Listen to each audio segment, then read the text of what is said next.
Hello, it is I.R. Smart. Welcome to the second video where I make fun of something in Star Wars. In the first video, we talked about Revenge of the Sith, and now it's time to talk about Return of the Jedi. So basically, the whole first act of this movie is basically just Luke doing this whole plan to save Han from Jabba the Hutt, right? But this plan makes absolutely no sense, and I'll be explaining to you why. So let's just get into it. Basically, the first part of this plan involves sending Lando to infiltrate Jabba's palace and disguise himself as a guard. But what does he actually do? Does he report back to Luke? Maybe, but we don't see him do this. Does he free Han when no one's looking? No, Leia does that later.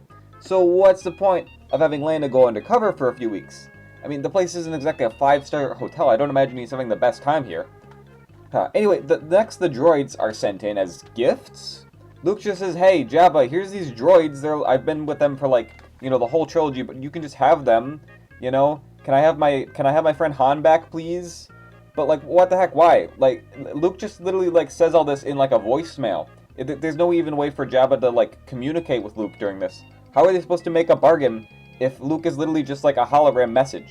It's literally just, hey Jabba, take these droids and please be nice to them. How do you think that's gonna go, Luke? That's not gonna go very well.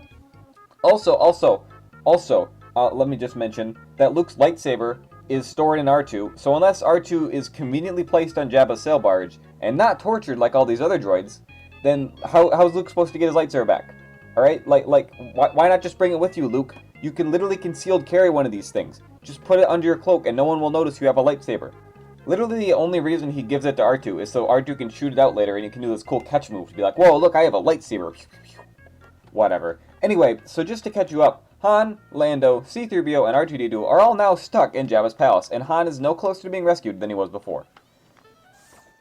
So anyway, now there's a musical dance number here with all these crazy aliens dancing and singing, and does it serve any purpose in the story? No, it doesn't. Why is this here, George? Anyway, next Chewbacca and Lando show up with Leia disguised as this bounty hunter they killed named Boushh, or Boosh, or I don't know. Anyway, Leia then just sells Chewbacca to Jabba as a slave.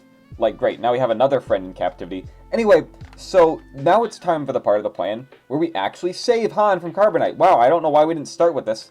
Anyway, Leia frees Han, but whoops, now they both get captured. Oh boy, Han gets thrown into cells and Leia is forced to wear a metal bikini that's responsible for millions of boys around the world discovering that maybe girls aren't icky.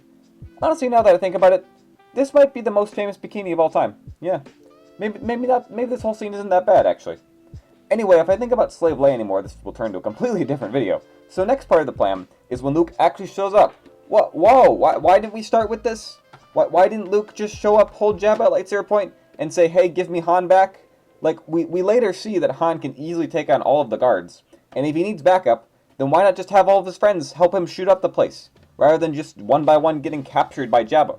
Luke has no problem killing Jabba or the people who work for him, so why doesn't he just do a full frontal assault on the palace here?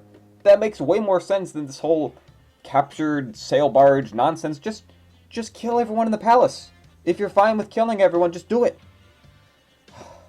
And if you're like, oh, but Luke's a Jedi, he doesn't want to kill people. Look, Luke clearly is not worried about civilian casualties, alright? First of all, he blew up the Death Star. Second of all, we see later that on the sail barge that he kills Jabba and all of his cronies, Max Rebo, and the whole band, and probably just some guests who were along for the ride. Also including all of the other slaves that Jabba had along with him.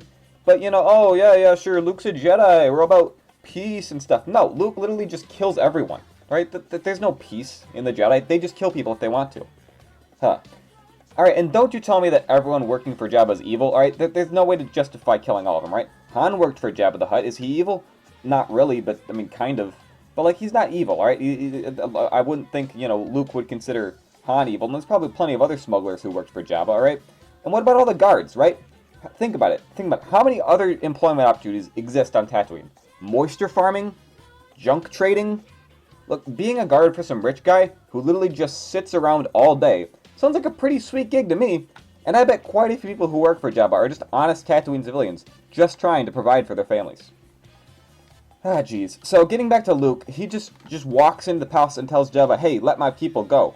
You may also notice Luke is checking out Leia in this scene, and that's pretty funny, because Luke doesn't know that they're siblings yet. So he's probably into it, which makes this scene that happens 20 minutes later all the more funnier. Leia is my sister. Your insight serves you well. Okay, so yada yada. Luke falls in the Rancor pit, kills this guy's best friend, and gets himself captured. Now the entire plan centers around this point.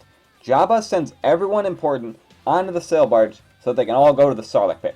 You cannot convince me that Luke had everything work out just so they could get to the Sarlacc pit. There's no way that everything here transpired according to his... There's no way! There is literally no way he planned all this to just happen to work out. Alright, and don't say like, oh, the Force. He trusted in the Force. No, that's not how the Force works.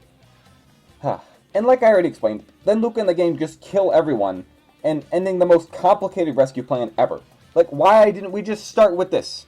Why don't we just walk into the palace guns blazing?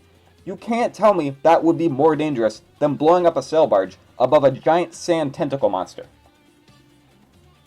So in summary, Luke is a terrible Jedi, a terrible planner, and a terrible friend.